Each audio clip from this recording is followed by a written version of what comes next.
Node ప్రపంచంలో ప్రేమకు మించిన శక్తి, ప్రేమకు మించిన భక్తి దేశంలో ఏదీ లేదు నన్ను అడిగితే. ఈరోజు నిజమైన దేవుడు వెంకటేశ్వర స్వామి. ఏ మత దేవుడైనా కానీ, వెంకటేశ్వర స్వామి అయినా కానీ, అన్ని మతస్థుల యొక్క దేవుళ్ళు కూడా పేదవాళ్ళతో కలిసి పనిచేస్తారు. భగవంతుడికి ఎప్పుడు పేదవాళ్ళే అభివృద్ధి కావాలని ఆలోచిస్తాడు దేవుడు.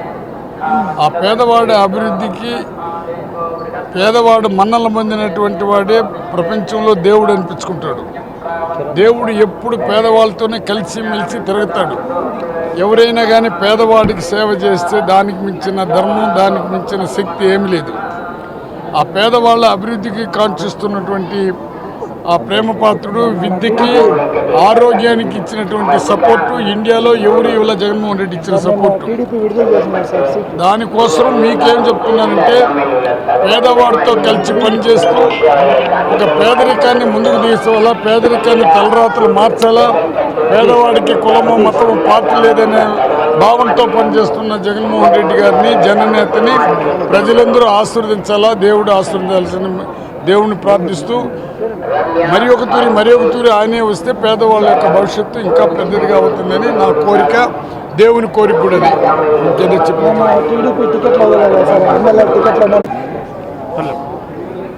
వాళ్ళు ప్రతిపక్ష నాయకులు జనరల్గా ప్రభుత్వం వైఫల్యాలు ఉంటే ఒంటరిగా పోటీ చేసేవాళ్ళు.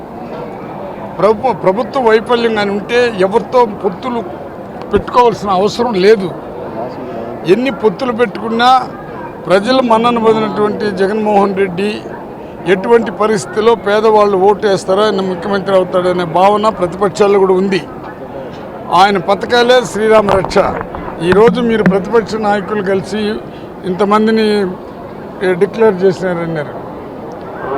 మీకు ప్రతిపక్షం అంటే ప్రజలకి ఎక్కడైనా ఇబ్బందులు కలిగితే దాన్ని తీసుకొని వచ్చి చెప్పే అలవాటు ఉంటేనే అది ప్రతిపక్షం. ఈరోజు ప్రతిపక్షాలు ఎట్టయిందంటే, పేదవాడికి ఏ అభివృద్ధి చేసినా దాన్ని ఓర్చుకోలేకుండా కడుపు మంటతో వాళ్ళు రైలిపోతున్నారు. అందరూ ఒకటైనా కానీ ఏమీ సాధించలేరు. కాబట్టి వాళ్ళ పార్టీలో వాళ్ళు ఏమైనా మార్చుకుంటారు. దాన్ని నేను కామెంట్ చేసి తెలుసుకోలే.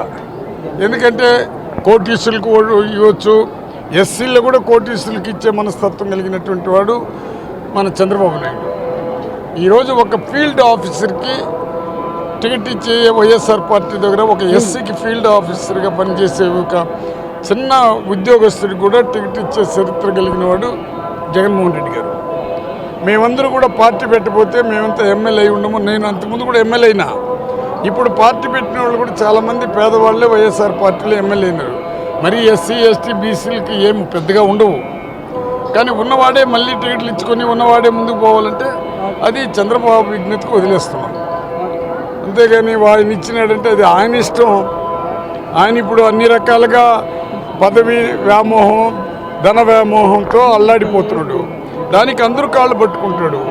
ఎందుకంటే ఎన్టీ రామారావు అనే వెన్నుపోటు పొడిచి తీసేసిన వ్యక్తికి ఏమిటి కృతజ్ఞతున్నది? ఏ కులం కూడా ఒకటిగా ఉండకూడదని ఆశించేవాడు ఎవడన్నా ఉండాలంటే అది చంద్రబాబు నాయుడే. ఎస్సీలని విడదీస్తాడు, రెడ్లని కమ్మల్ని విడదీస్తాడు, బీసీలని విడదీస్తాడు. విడదీసి పరిపాలించే కార్యక్రమాలు చంద్రబాబు నాయుడు చేస్తుంటాడు. కలుపుకొని ప్రేమతో ముందుకు పోయే కార్యక్రమం జగన్మోహన్ రెడ్డి చేస్తున్నాడు. సమస్య లేని ఇల్లు ఉండదు, పరిష్కారం లేని సమస్య ఉండదు. బంధాలు గొప్పవి, బాధలు చిన్నవి. మీ సమస్యని మేము పరిష్కరిస్తాం. రండి, మాట్లాడుకుందాం.